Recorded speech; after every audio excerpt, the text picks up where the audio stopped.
Batavia, tahun 1890. Kota yang megah di mata penjajah, namun penuh air mata bagi rakyat kecil.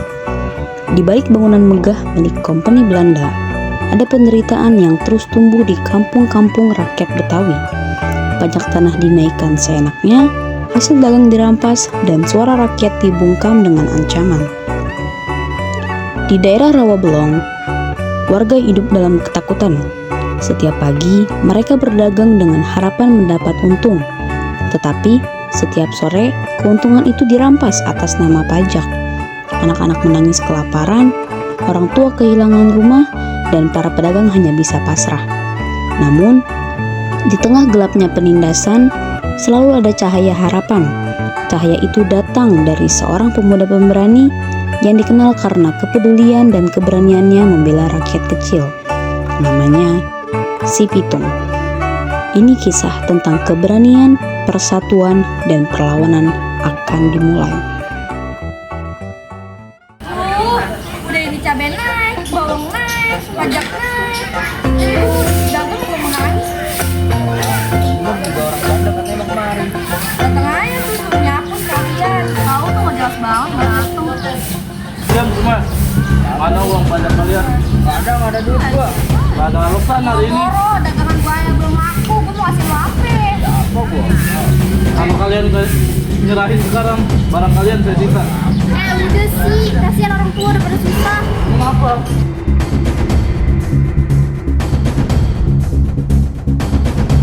Pasar yang seharusnya menjadi tempat mencari rezeki berubah menjadi tempat penghinaan. Tapi jatuhnya Siti hari itu bukan akhir, melainkan awal amarah yang akan mengguncang Batavia.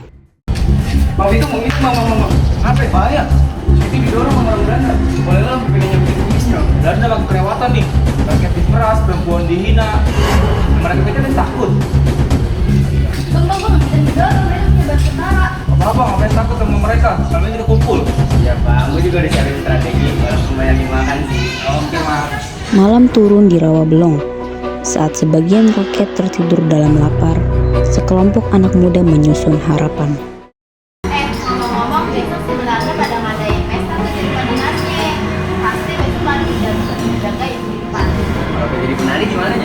Pak, cuma nyamar jadi garung juga kelakuan.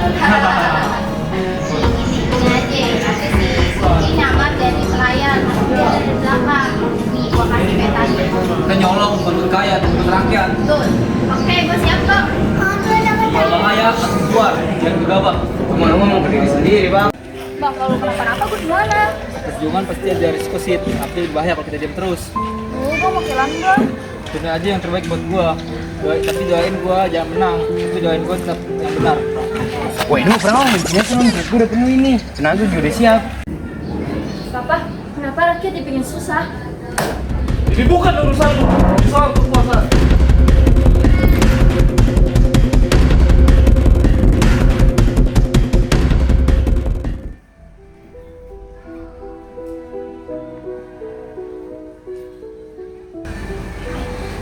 Mana petinya?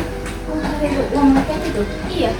Ambil pintu sampingnya dari Angki. Aku lelah melihat airnya kejam. Oke, terima kasih. Sama.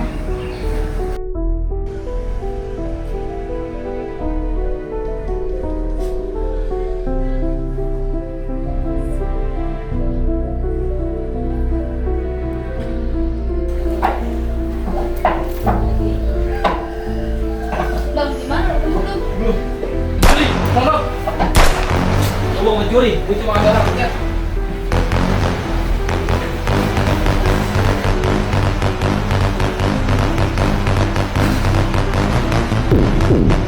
Nih, terus-terusnya. Ini hasil uang dari kemarin. Wah, gila, keren banget, keren. Kasih itu. Thank you, akhirnya gue ada modal buat jualan nanti. Enggak, jangan kita nggak sia-sia ya bang. Iya dong, nggak sia-sia. Menang bang. Bukan gue yang menang, tapi kita semua yang menang. Gila, gitu. Iya. Hari ini aku belajar, rakyat kecil bukanlah musuh, tapi ketidakadilan adalah musuh yang sebenarnya.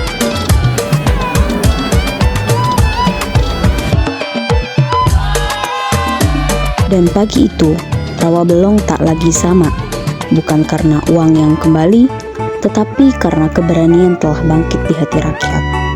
Pitung mengajarkan bahwa kekuatan sejati bukan hanya pada otot dan senjata, tetapi pada keberanian membela yang lemah. Siti mengajarkan kesetiaan tentang keluarga. Sarinah menunjukkan pentingnya kecerdikan. Bang Somad membuktikan bahwa tawa bisa menjadi penguat di tengah sulitnya perjuangan. Bahkan Noni mengajarkan bahwa kebaikan bisa tumbuh di mana saja. Pesan dari cerita ini adalah kita tidak boleh diam saat melihat ketidakadilan. Kalau ada orang yang ditindas, kita harus berani membantu sesuai kemampuan kita. Cerita ini juga mengajarkan bahwa persatuan dan kerjasama adalah kekuatan besar. Pitung bisa melawan penindasan karena dibantu oleh Siti, Bang Somad, Sarinah, dan warga yang lainnya. Selain itu, keberanian harus dipakai untuk kebaikan, bukan untuk menyakiti orang lain seperti yang dilakukan oleh Belanda. Secara keseluruhan, cerita Kemelut di Tanah Betawi mengajarkan kita untuk berani membela kebenaran, peduli terhadap sesama, dan selalu kompak menghadapi masalah bersama. Selama masih ada keserakahan, akan selalu lahir orang-orang seperti Pitung. Selama masih ada persatuan, harapan tidak akan pernah padam.